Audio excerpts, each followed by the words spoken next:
Okay. So yeah, my workshop will be about like how we actually build smart contract on Gno.land. So I will present you all the tool we actually use to make smart contract from the really beginning, from deploying the smart contract. So who I am? I'm actually working in a Gno.land core team since August 2023.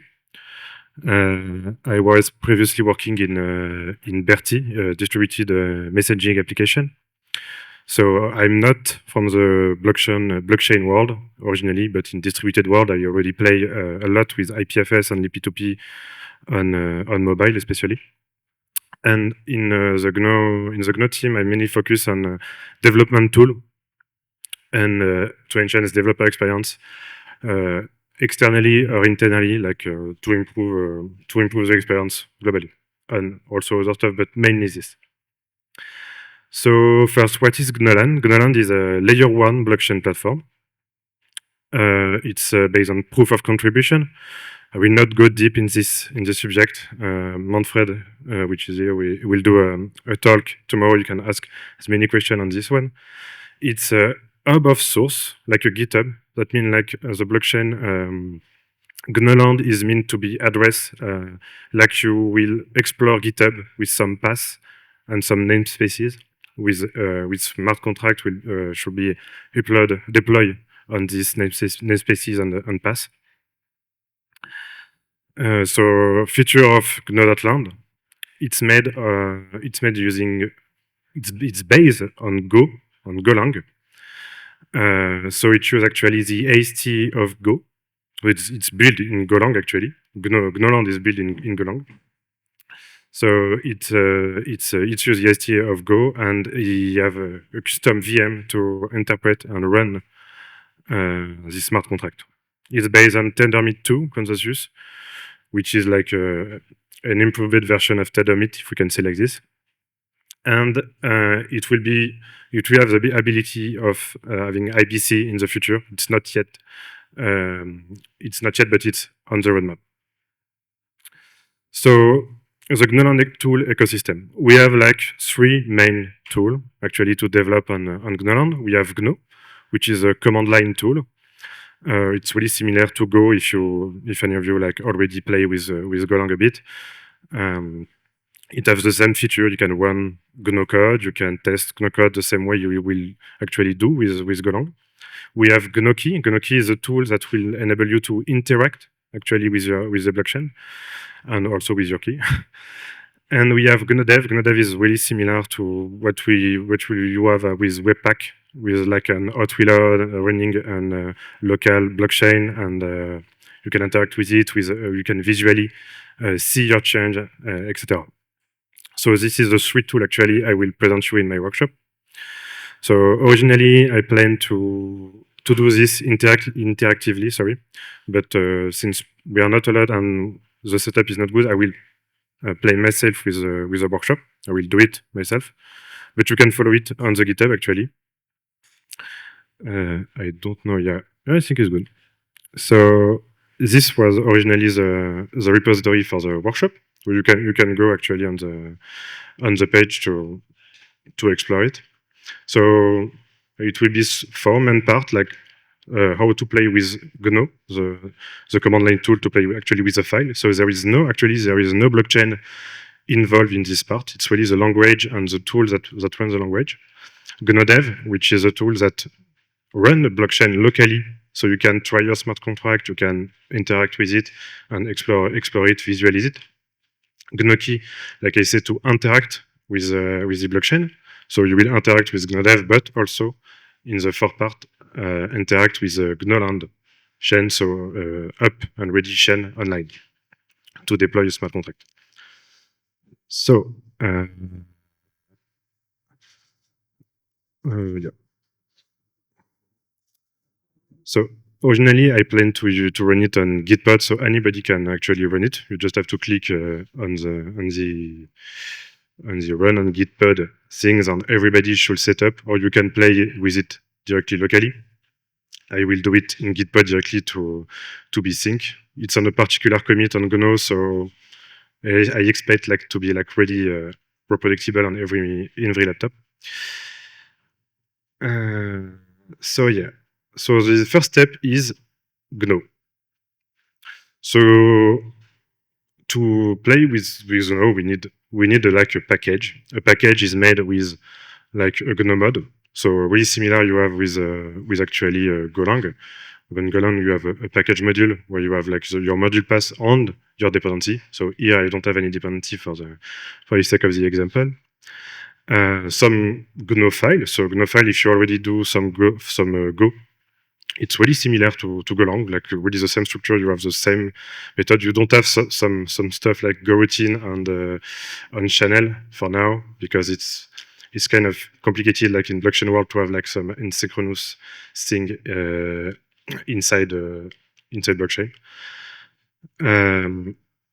So yeah, so this is really basic. You have a sum method, you have a main function, and execute the sum method, and we have a README that is simply describe actually this package. So I will just run the first command inside the first exercise. So it was simply typing Gno, like you will do in actually in Gno, and simply it executes the method. So it's pretty simple, right?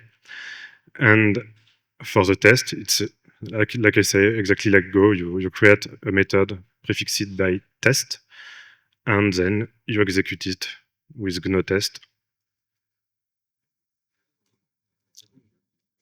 and it just works. If you modify it, you will have like almost the same output as you will have with Go, actually. Sorry. So it will fail, of course. I just change the result. So yeah, this is Gno. It's really simple. It works like Go, with some, of course, with some detail. Next, we have GNOdev. GNOdev is a tool to play with the blockchain, to play with your contract, and to, before you deploy your contract, to be able to test it and to visualize it and be sure you are actually happy with your contract. So let's go in GNOdev folder. Okay, so GNOdev. So in this package, GNOdev package, like earlier, we have like a Gno mod. We need to describe everything. So if you want to come back later and like read in more deeply what's happening, you can simply go ahead in every directory. Everything is well described. So, but here we're gonna focus on this file. So now we are on blockchain, and so it's not a package anymore. It's a realm, and the realm have a render method that will actually be able to display actually the contract itself. So we'll run GNOdev. It's a little bit slow, and because I am on a remote machine, which is really not powerful. But anyway, let's start it. So that's it. I just run GNOdev. GNOdev like just start actually blockchain that run locally. It start also GNOweb. GNOweb is a web server that will help you like to visualize and explore your realm. So I load my package, like you see this one, but I also load all the actual package that is actually on Gno locally. For now, it's made like this. Maybe in the future, it will maybe load lazily this package. And how I can access it, this page, I just have to use the module path I have set up earlier here and paste it here. And I have my contract that is render. So for now, there is no interaction, right? It's just a contract that is actually rendering a simple page. So here's the page. So GNOdev can take your change in real time. It will watch your file, like you will use like with Webpack if you are used with JavaScript. It will watch your file and literally update when needed the file. So you can see it detects the change, you reload the node. Like I say, the machine is pretty slow, but you update the package. And that's it. Actually, Gno.dev come with a lot of other functionality we'll see later. You have pretty much tool like playing around with transaction, export your current state of the node as a genesis. You can use it later for bootstrapping a blockchain and anything. Visualizing all the account. For now, we have only one account, which is full with big balance to do whatever you want. We'll see this in the next chapter. And some useful command like reload and reset. Same, we'll see this later. So yeah. So what can I say? Oh, Realm also is taking a pass, so you can like impact the rendering. So it's, for example, it's really useful for pagination. We can imagine like having like some item and you want to render it like in different pages. You have a pass that you can pass actually at the end with double dot. So I make an example with this one. So I will take the same pass, but I will add page 2 at the end. So it's the same page, but there is page 2 at the end. As you can see, if the pass is not empty, I display the pass, which is page 2, and it's written just, it should be written at the end. I don't know why. Oop.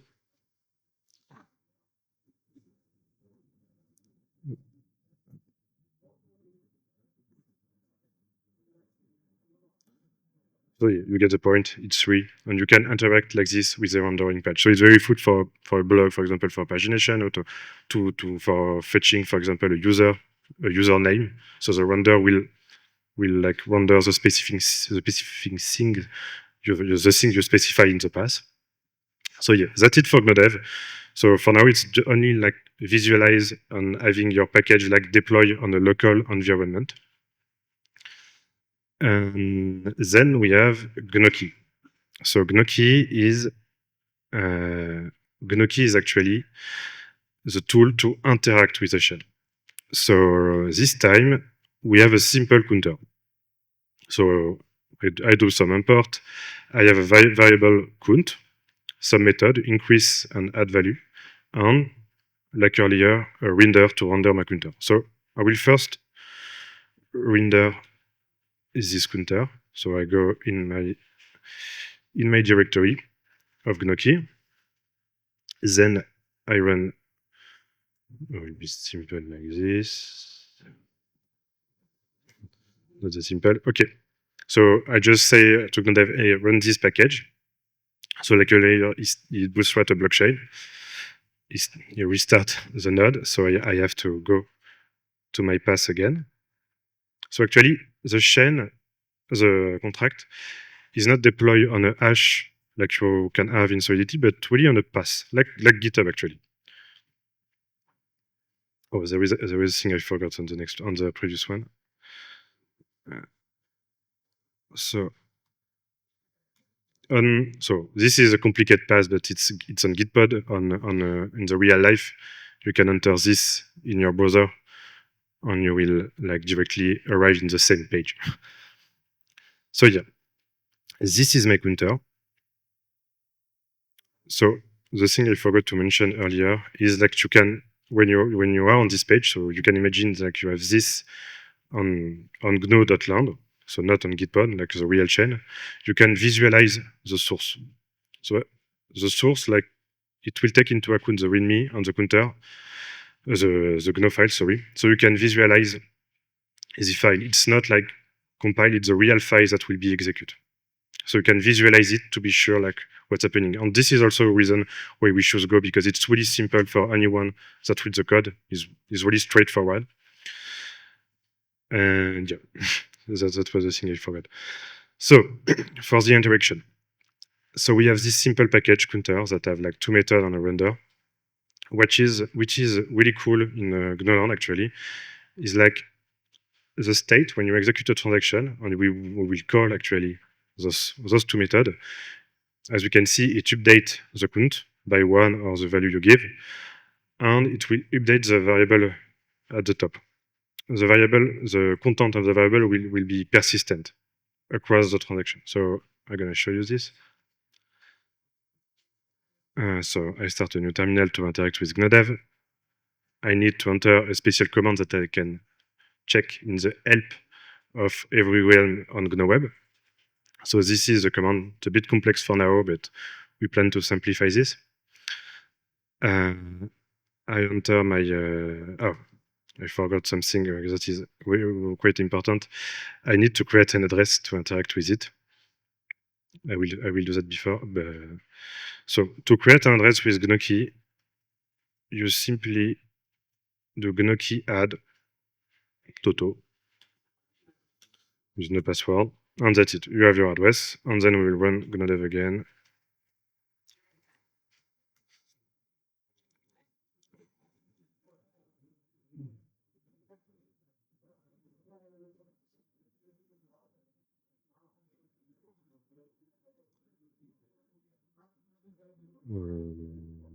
Hop. It's not easy to do this with only one hand. Okay, so I have my key actually, Toto. So I can now interact with the blockchain. So my goal here is to call the method we saw earlier, which is the add, the increase and the add value. I'm gonna go in the help, type my address, which is Toto. Copy this because I just want to call the increase method. Like this, I copy paste. Yes. I come back to show the visual effect, and I simply call my method. So this is just like sign a transaction and broadcast it on the chain, and broadcast it on the chain. And you can like, so I will add like some transaction. As you can see, my counter increase on each transaction. So that's it. It's really simple. I can do the same for the other method. Let's try it. No, this is a random method. This is a...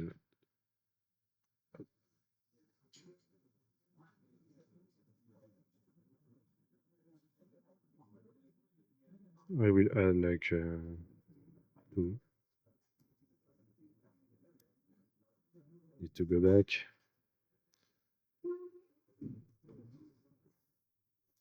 But yeah, you get the point. GNO-dev also have this particularly when you develop your contract locally to go back in time, so to undo a transaction. So you just press P actually inside GNO-dev. It takes time to go backward. But you can actually undo your transaction so you can better test your contract. You can go forward with the end, so you will actually replace the transaction at the top. It's fun because since GNO-dev like reload by reapplying all the transaction, if you change, for example, this to 4,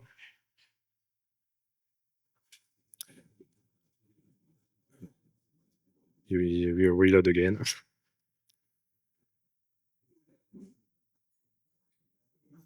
It's actually like 18 because when I reload, when I change this, it will actually replay the transaction by retaking the increase method, by taking into account that the package has changed. So my counter is not like 8, or I don't know how many I put, but 18.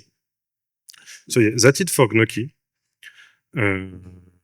I think, yeah, that's it. Yeah. So now the last part, which is Gno.land. So when I talk about Gno.land, it's really Gno.land, which is actually the online chain. We'll say like this. Yeah. So we want to deploy on this. How we actually how we can actually do it. So I will change directory.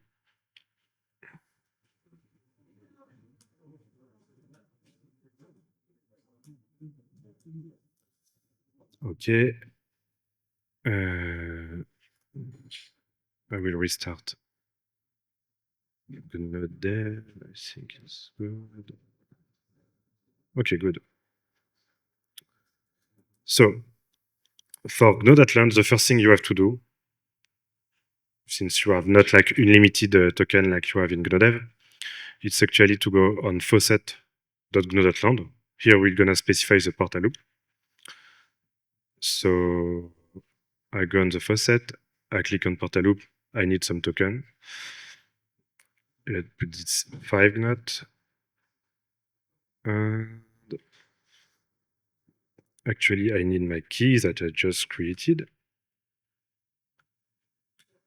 So Toto. Take this.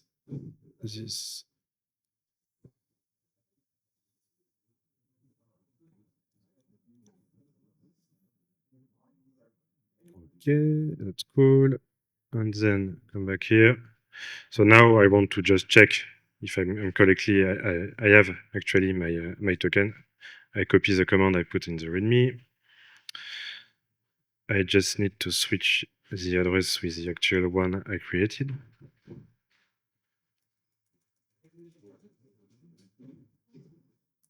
And as you can see, I got 5 GNOT, which is 500,000 UGNOT. And with this, I can actually deploy a contract. So in this particular case of this particular example, I use a guestbook, which is a much more complex contract. I just want to kill this. Yeah. But it's really simple. It's just a contract like where you can post message with your address, and you can only post one message by address. Yeah, I'm gonna upload this particular contract. So again, I will use Gnoke to do that. So how it works?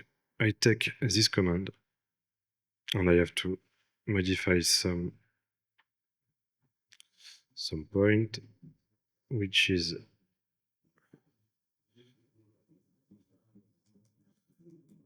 the package there I want to upload is the one I'm actually in. So in the directory, it's actually guestbook. The package path I want to use will be this one.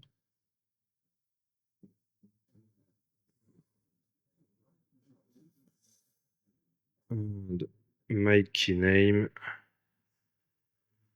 will be Toto.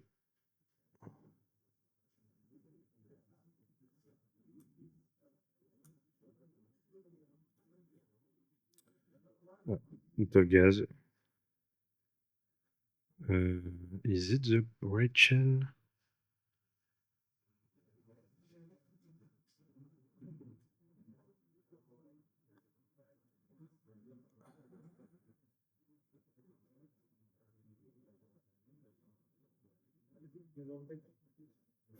Thanks.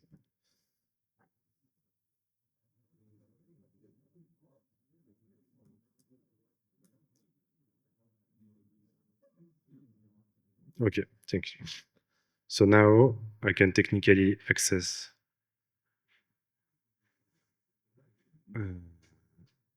this.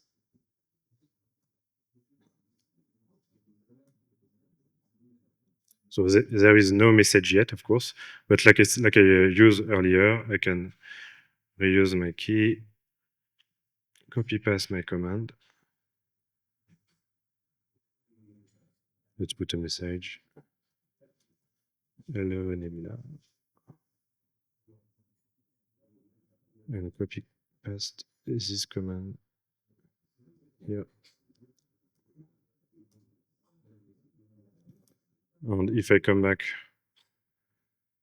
to my Gno.land,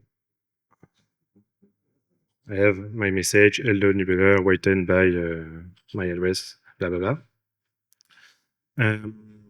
There are some other way to actually explore the shell, since we have a render method that can render a view in Markdown.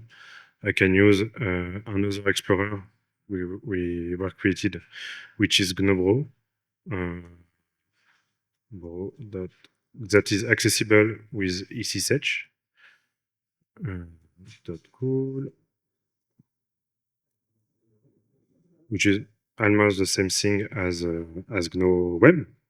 Oops, sorry. Yes. So it's almost the same thing as actually as GNO Web, but it's in the terminal. Simply like that. And I just have to copy this.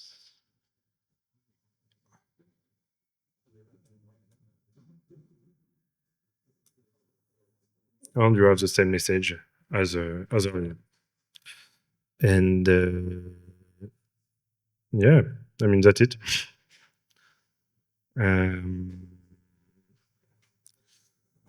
I originally planned like to do this from slide to slide, but I think it's better to try to do this like this. But yeah, thank you.